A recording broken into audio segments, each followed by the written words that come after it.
So today I will be telling you guys some tips that you might find helpful if you're beginning lacrosse or you're going to begin lacrosse. So let me know in the comments down below if these tips help you in any way. I will try my best to help you guys. Try my best. I don't know, you gotta let me know if these videos help in any way. And I also have another video, and it's more like the game rules and like terminology used in lacrosse, and it is called things you need to know before starting lacrosse, and I'll have the link below to that video too. Let's just get started. Okay, so the first tip is to don't be afraid to talk to the people on the team or coaches, because they're there to help. They're not there to just ridicule you or just say you suck, oh my god, she's such a beginner. Like, they're there to help you, so don't be afraid to ask like any questions you need, like you don't know, because you are beginning, so you're gonna have a lot of questions, and they're there to help you. Especially the coaches, they're never gonna they're never not gonna explain it to you because you don't know what's going on, so just don't be afraid to ask. Second one is about the lacrosse sticks. Okay, so I know the equipment, it's expensive, but it doesn't have to be that expensive. It really gets expensive like if you are customizing your stuff, because I know my customized stick, this one was like $130, and it was that cheap because they like messed up on the shaft price, so I got it for $30 even though it was not supposed to be $30, so I got it cheaper. And the head, I had to get the head strung because it did not come with the head. But yeah, you don't have to do this first time you're playing lacrosse. You should really wait until you get like really good, or like in high school maybe, because like you don't want to like buy like a whole stick and you don't end up liking the sport. So just start off with a complete stick.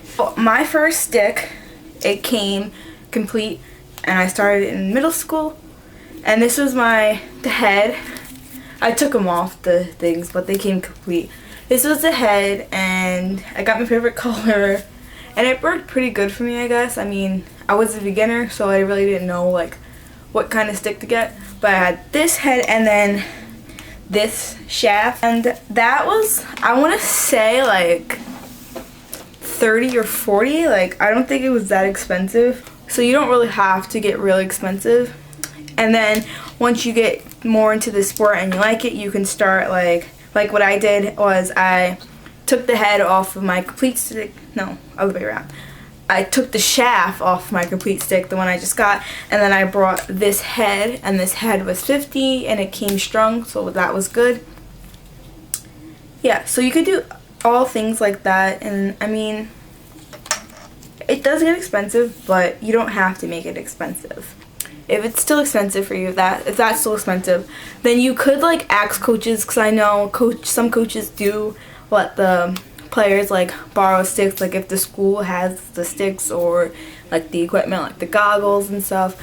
Like, I know a girl started on my team before, and she was a goalie, but the coach had like lacrosse, like a goalie stick and like goalie equipment, so she did borrow that for the season, and she didn't have to buy like all the equipment.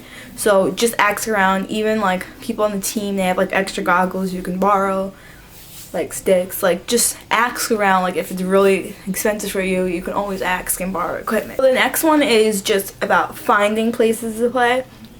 So if you're not in middle school or high school, you could look around for like clubs, like clinics. Like, if you can do that too if you're middle school or high school, but like if you're not, then there always is something that you can play lacrosse with. You can start early, get an advantage once you get into middle school and high school. Like, there's clinics, travel teams, like you can try out for, like a whole bunch of stuff.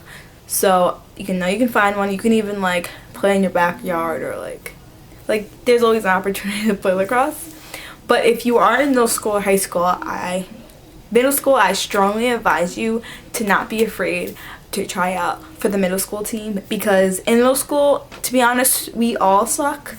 So you're a beginner and you have an excuse. Like, what is our excuse? Like, we suck and we've been playing. So it's middle school. Oh my god, sorry, I just had like literally a cough attack, so I'm not crying. Fine, middle school, try out, high school, try out. Like, don't be afraid to try out, you know, and you'll never know until you try. And once you get into middle school, high school, or a club or whatever, and you're playing, number one tip is do not be afraid of the ball. If you are afraid of the ball, you are most likely not going to catch it, or you're most likely going to, like, get hit with it. Don't be afraid. Act like, try your best to catch it. And try your best to catch it. It's not that big of a deal if you try, but like if you like squint and like, you're definitely not gonna catch it like that. So I suggest you just like stay determined, and if you don't catch the ball, it's okay, because you were determined to catch it. You weren't like squinching or anything. So yeah, that's my tip, is to not be afraid. The next tip that is really important is if you drop the ball or if you don't catch it, do not be discouraged, because guess what? It's not the end of the world. It's not. It will be the end of the world if you don't catch it or drop it and you just give up. So if you drop it or you don't catch it, go after the ball, because that is the most important thing. If you go after the ball, I guarantee you people are going to cheer you on, because you're like determined. You're not giving up, you're going after the ball. Like, it shows that you care, it shows that you're trying. So go after the ball, because yeah, like that's what I've always been told. Like, if you drop it, run after the ball. Don't like be discouraged and like just watch it and then, oh, I'll go get it. Just run after the ball as soon as you drop it. The last tip, to practice your stick skills whenever you can, because stick skills are crucial to lacrosse. And the more you do it, the better you get. I learned that the hard way. Like, I don't learn it hard. I mean, I've learned that like practicing it on your own. Once you get to practice, like, you're like, oh my god, I can catch the ball. Oh my god, I'm not as bad as I thought I was. God, stick work is like the bomb. I would advise you to do some wall ball. I will make a wall ball, my wall ball routine, but it's not really a wall ball. I have a rebounder, but rebounder routine, wall ball routine, whatever.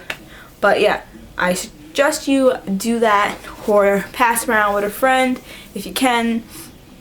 If you don't have a rebounder, find a wall, all that good stuff, and do different routines. You can look them up, or you can just wait for my video. The last tip is to make the most out of each practice, because you're going to love it if you make the most out of each practice. You're going to feel determined. You're going to feel like you accomplished something. You're going to be like, you're going to want to keep playing if you make the most out of each practice, because you know you tried and you know you're getting better. And like ways to like make sure you're doing better is maybe to like set goals for yourself. Maybe like it could be like catch 5 balls in practice, or go after 5 missed balls in practice, or like just set goals for yourself, like manageable goals, because you will feel accomplished when you do accomplish them. I hope this video helped you guys out, and I hope you enjoy lacrosse, and I hope you keep playing it. I hope you like go to a D1 school. Hope the best for you from the bottom of my heart. But yeah, I'll see you guys next video, and yeah, comment, like, and subscribe if you like lacrosse videos. So catch you on the flip side. Bye.